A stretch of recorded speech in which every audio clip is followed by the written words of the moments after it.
You can't bullshit your way to become disciplined.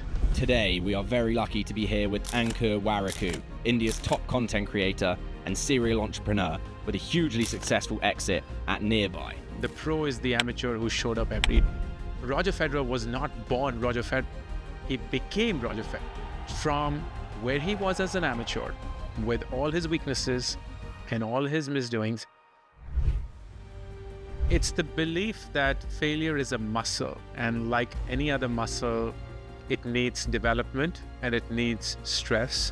You've stated that it's actions, not thoughts, that decide your luck.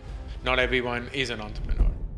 Welcome back, everyone. This is the Loaf Podcast, where we break bread with the world's finest. Today, we're very lucky to be here with Ankur Warikoo, India's top content creator and a serial entrepreneur with a hugely successful exit at Nearby. Ankur, thanks for coming on. Thank you so much for having me. It's a pleasure.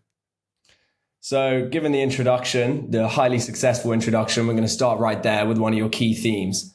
Something that you say, which can be quite counterintuitive for a lot of people, is that your success is driven by your failures.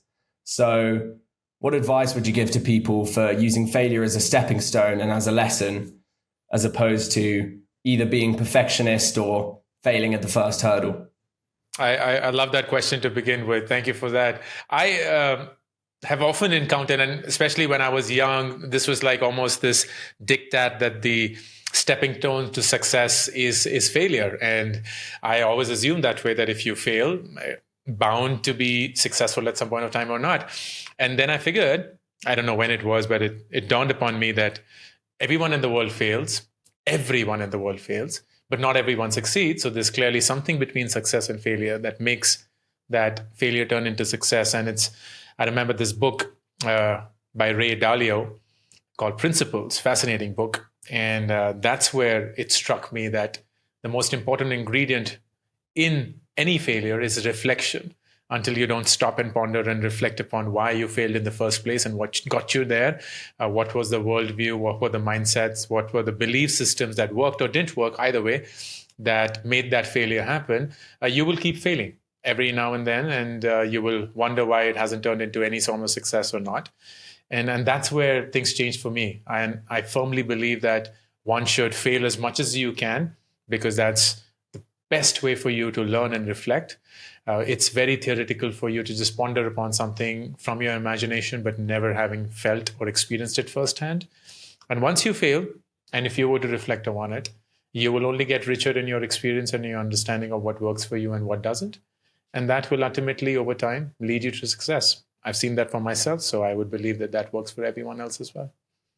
I think that's definitely something that people miss, is just picking up the pieces, and from a logistical point of view or from a operational point of view, how to use the failure.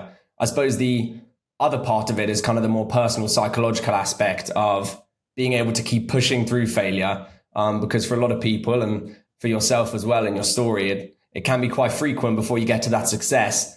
And it's not linear. It's not like, okay, I'm failing upwards in this direct way. It's you're failing, and then something might work.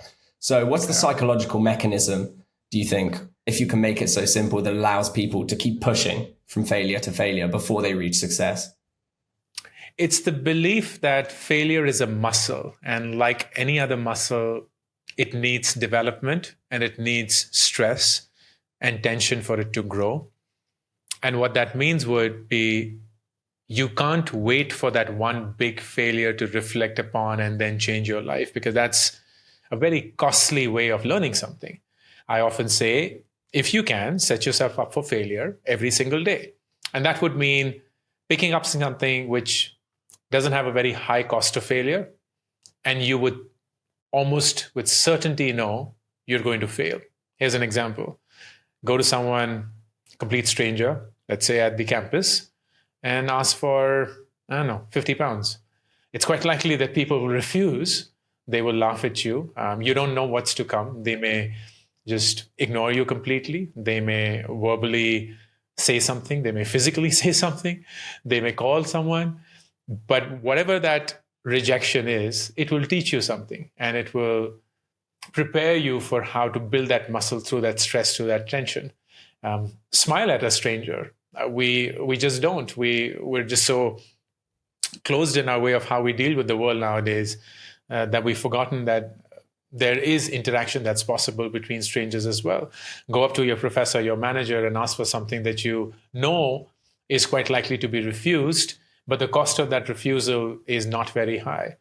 The more and more you put yourself into these situations, which are very low cost, but would train you like any other lifting exercise in the gymnasium would, you would strengthen that muscle failure.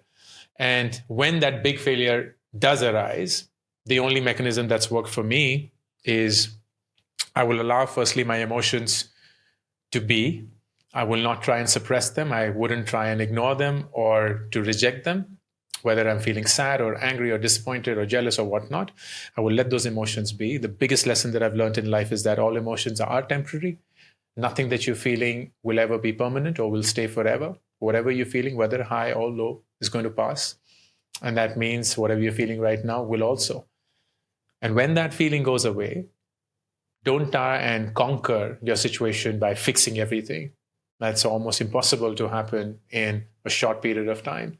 So whether you failed at an interview or you failed at a startup or you failed in a relationship or whatnot, don't try and fix that entire piece in one go.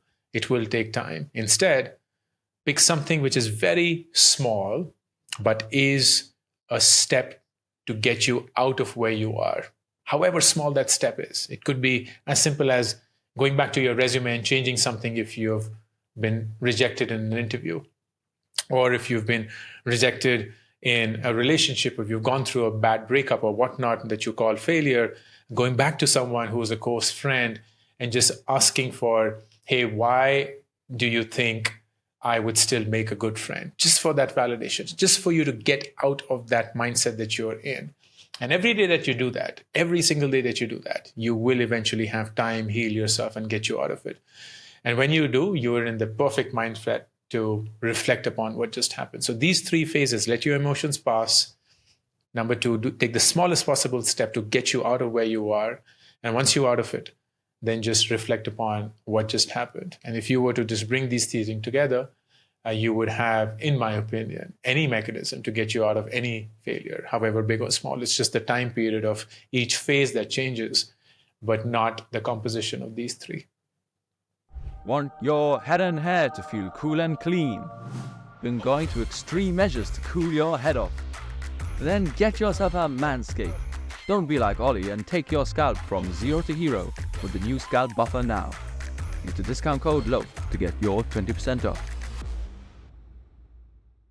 Hey guys, I hope you enjoyed that short clip from our interview with Ankur Warikoo. If you want to see the full interview, click right here. But most importantly, don't forget to like and subscribe, because that helps us to keep getting guests like this and keep bringing you good content. See you guys next time.